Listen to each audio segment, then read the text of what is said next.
The time skip wasn't just good, it was something that needed to happen. Not to say that the story of Eden Zero was suffering at that point, not at all. But if Mashima was going to meet or exceed the recent peaks of the story, then there needed to be some changes. This is something that you could have said about Eden Zero even before the time skip. For example, one of the biggest indicators of the time skip was the pacing. When you look at Belial Gore and Aoi War, both of those arcs had plenty of build-up before they took place. The reason being that you can't just jump right into a war arc. There has to be time to build up the tension, to set the pieces in motion. You can see this in One Piece with Marineford, Black Clover with the Spade arc, MHA with its war arc. Even the battle against Tsukasa in Dr. Stone took time to build up.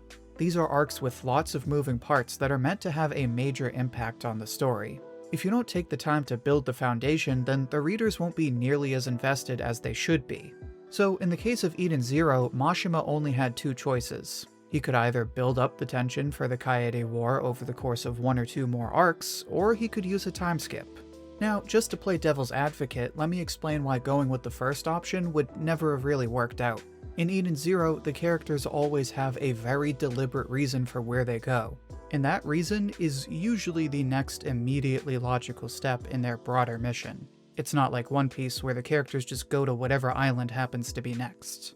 What this does is maintain the nearly flawless pacing of Eden Zero and make it feel as if time is never wasted. So if Mashima did go that route and write in another arc before Kaede War, then it would have to be the next logical step in the story. But here's the thing, there's nothing else the characters could have done. They had just suffered a major setback in the Aoi War. Yeah, they managed to stop Shura, but they also lost Witch and let Ziggy get away. They were completely powerless against Ziggy, and it was clear that Ziggy was only going to become more of a threat. Plus, based on his fights with Nero and Elsie, Ziggy is at the bare minimum on par with the Erasion Seis Galactica. Shiki fought Draken Joe and only beat him after traveling back in time for a second chance. And even then, he could only beat him with everyone else's help. Shiki also fought Justice and was pretty clearly outclassed. So there was no meaningful way for Shiki and the other characters to address their loss in the Aoi War, and prepare for Ziggy without taking the time to drastically increase their power. And there's no way you could have done that without a real time skip. For example, let's say the characters went back to Foresta to train with Xenolith. First of all, it only takes the characters a couple of days to go from one planet to another. In effect, that means they usually only take 1 or 2 chapters to get where they need to go. Plus, when they originally trained with Xenolith, they only trained for about a week.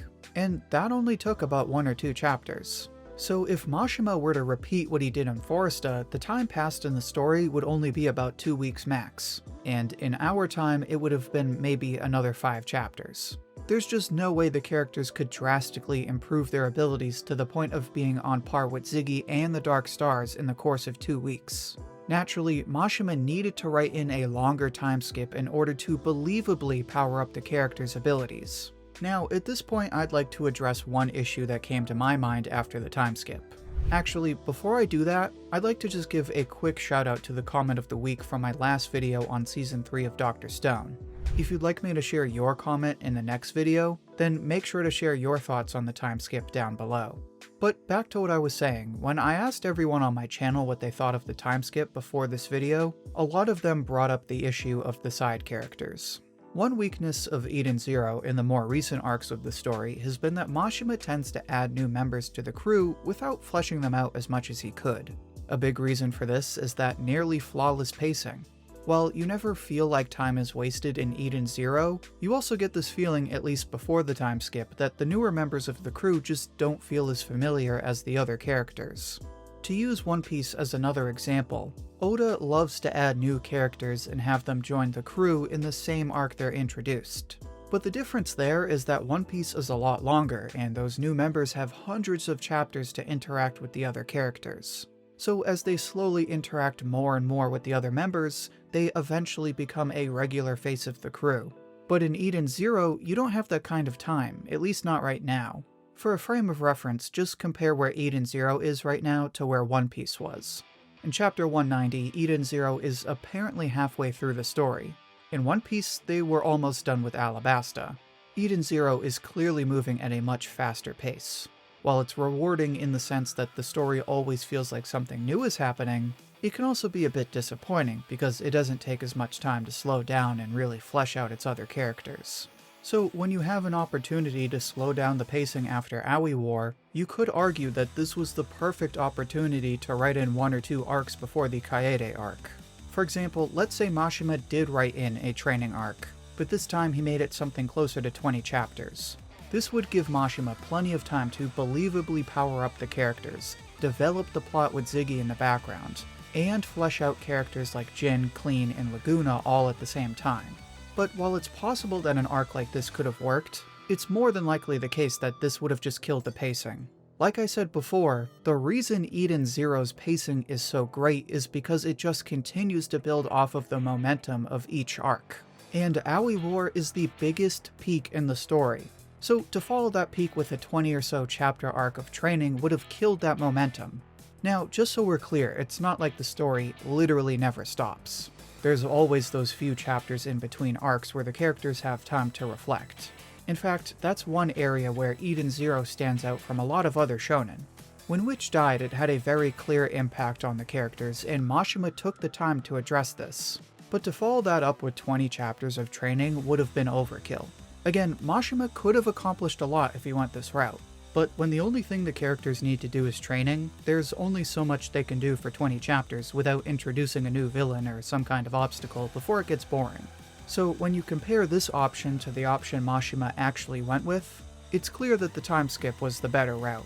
While we didn't get to spend more time with the characters, there was a clear improvement in the chemistry between them. Hermit seems like more of a leader with Witch gone, Clean feels like one of the girls instead of just Jin's little sister, and we get to see Jin and Laguna in more comedic moments.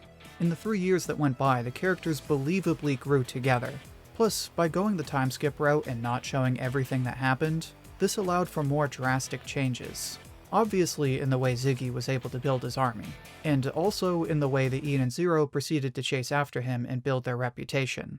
But the best thing to come out of this time skip was the drastic change in Shiki's character. To be clear, he's still fundamentally the same character, but skipping ahead 3 years allowed Mashima to build off of Shiki's experience with Witch's death. And this is exactly what we see happen in every way possible. First of all, he literally grows up and gets an older look, implicitly telling readers that Shiki is more mature. On top of that, Shiki was able to grow by improving on his power and abilities.